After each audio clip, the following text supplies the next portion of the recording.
Skin cancer is the most common cancer in the United States. In this lecture, we're going to cover the three major skin cancers: basal cell, squamous cell, and melanoma. First, I want you to identify who's at risk for developing cancer and then be able to spot the different cancers and know the nuances of each one.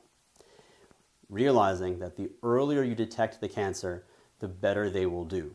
And so promotion of self-screening and assessment by a dermatologist of strange-looking lesions or ones that change can save a life. Let's start off by identifying who's at risk. What's the substrate for someone who develops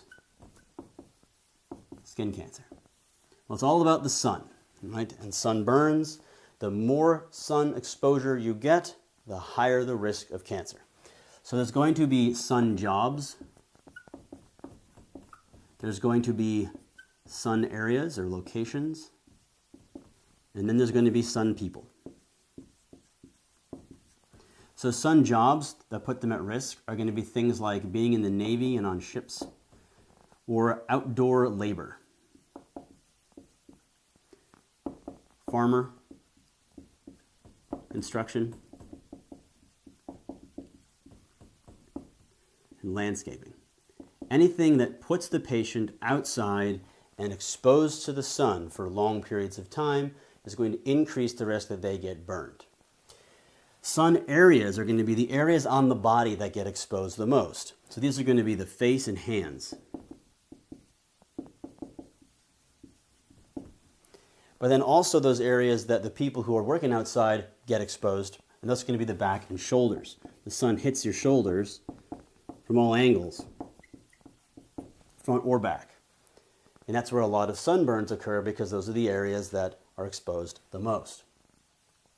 And then there's sun people. And these are going to be the people who have had burns or burn easily.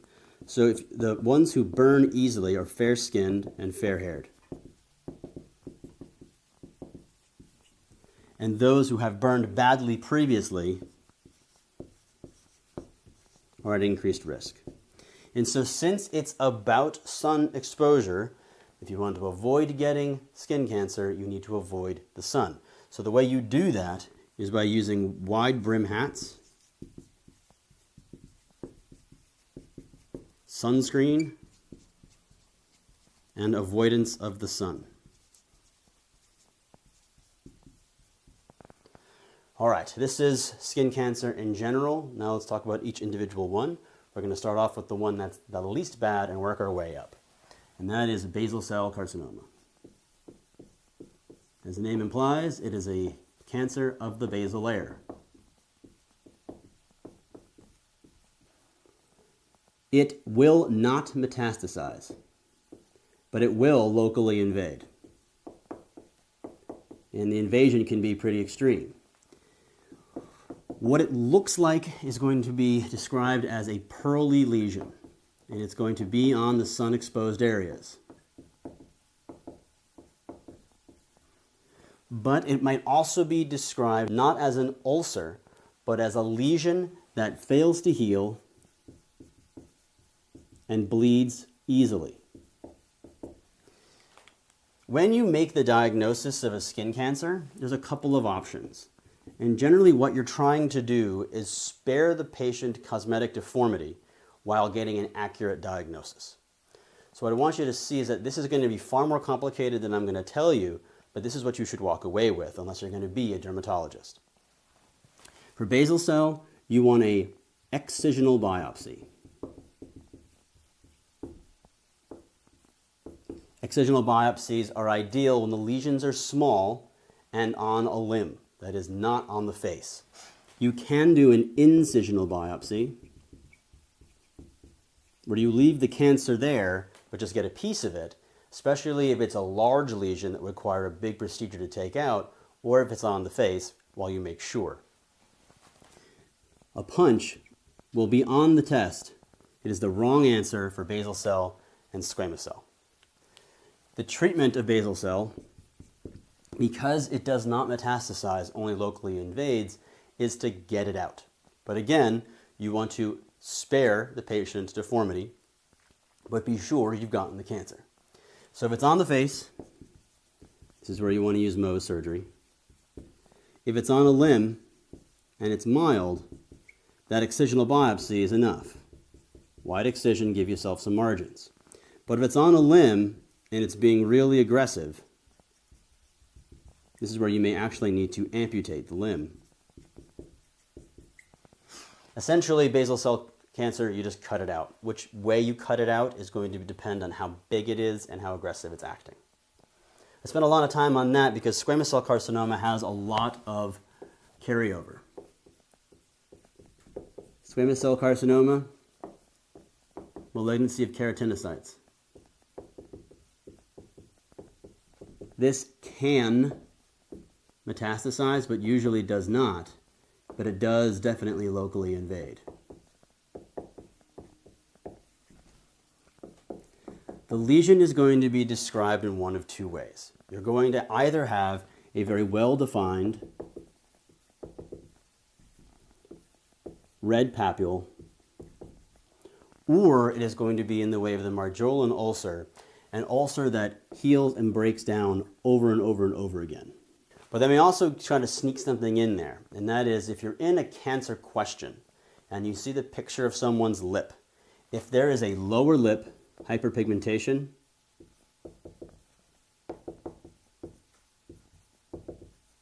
they want you to go after squamous cell carcinoma. But it's important to know that unlike the squamous cell carcinoma of the lung that has paraneoplastic syndromes, the skin version of squamous cell carcinoma will not have a paraneoplastic syndrome. The diagnosis and the treatment are essentially the same as basal cell carcinoma. Again, the idea being you want to make sure you get the cancer out, confirm the diagnosis, but spare the patient cosmetic deformity if possible. Lastly, we talk about melanoma. The problem with melanoma is that we don't have any treatment for it. We know that chemo doesn't work. Radiation doesn't work. It just happens to have a waxing and waning course. Once someone has metastatic disease, the only thing you can do is debulk, palliation, to make symptoms better. So it becomes really important to diagnose melanoma early, to have a high level of suspicion based on the risk factors, and then to identify the lesions that need to be biopsied. If you catch it early, you can cure them. Catch it late, you can't do anything for them. So as the name implies, pathology is based on the cancer of melanocytes. This definitely metastasizes and can locally invade. The problem is that melanoma can grow down, so the tiny little lesion on the surface of the skin may reveal something more sinister underneath. You do not have to know the subtypes for step 2. Just recognize that there's a bunch of different ways of referring to melanoma other than melanoma. You're going to see melanoma in one of two ways. It is either going to be a jet black lesion without any hair. You can see a mole. If it has hair in the mole, then you do not need to biopsy it. Jet black lesion without any hair, that's going to be a melanoma, or any skin lesion that meets A, B, C, D, E.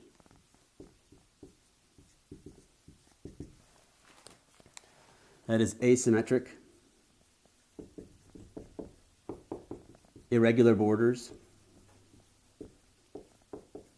different colors or colors that are changing, a diameter of greater than 5 millimeters, or any of these things that are changing over time, which is why self-screening and monitoring is so important. The diagnosis of melanoma, you want to make sure that you get both the diagnosis and the depth. So there's going to be really two options for you. The first is a punch.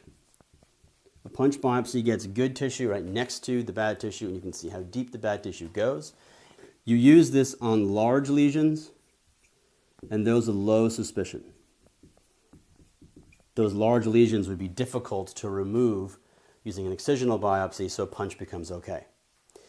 An excisional biopsy is preferred and is done when the lesions are small or when there is a high index of suspicion. The treatment of melanoma is more complicated than this, but you'll see it come up on rounds. The Breslow's depth helps determine what you do. The actual treatment for melanoma is based on the TNM staging, which you do not need to know for this test.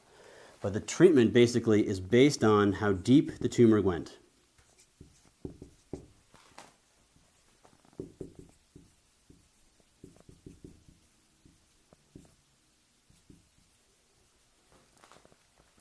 The deeper it goes, 1 to 2, 2 to 4, greater than 4, will determine what you do and what type of margins you need. If it's less than 0.5 millimeters deep, that it's excision biopsy, the wide resection you did, is good enough. You need margins of 0.5 centimeters. At 1 to 2 millimeters or 2 to 4 millimeters, you are going to provide the excision. You're going to remove it, but you're also going to do a sentinel lymph node dissection if the tracer is positive. The only difference between 1 to 2 and 2 to 4 is what type of margins you need. And that's going to be 1 centimeter for 1 to 2 millimeters and 2 centimeters for 2 to 4 millimeters. The reason why is it's already burrowed down. You want to make sure that you got it all. After greater than 4 millimeters, this is effectively metastatic disease. So the only thing you can do is chemo and radiation. And there's no point in excising it because it's already metastasized. Chemo and radiation probably aren't going to work, so really the therapy comes down to debulking for palliative care. All right, people who are going to get skin cancer have been those who have been exposed to the sun by their job or other lifestyle. Look for the areas that are going to be affected and the people who are at risk. Make sure that people are self-screening themselves and using sun avoidance maneuvers like wide brim hats, long sleeve shirts, and sunscreen. And be able to identify basal cell, squamous cell, and melanoma. Basal cell is the pearly lesion. Excisional biopsy, you may need to amputate. Squamous cell is going to be well-defined red papule or a non-healing ulcer. Same diagnostic and treatment tools as basal cell, except that because it can metastasize, you also use radiation. And melanoma is going to be A, B, C, D, E. If any one of those is positive, take a biopsy, either a punch or an excisional, and treat based on Breslow's depth. That is skin cancer. Become a better doctor. Subscribe now to get access to our premium content.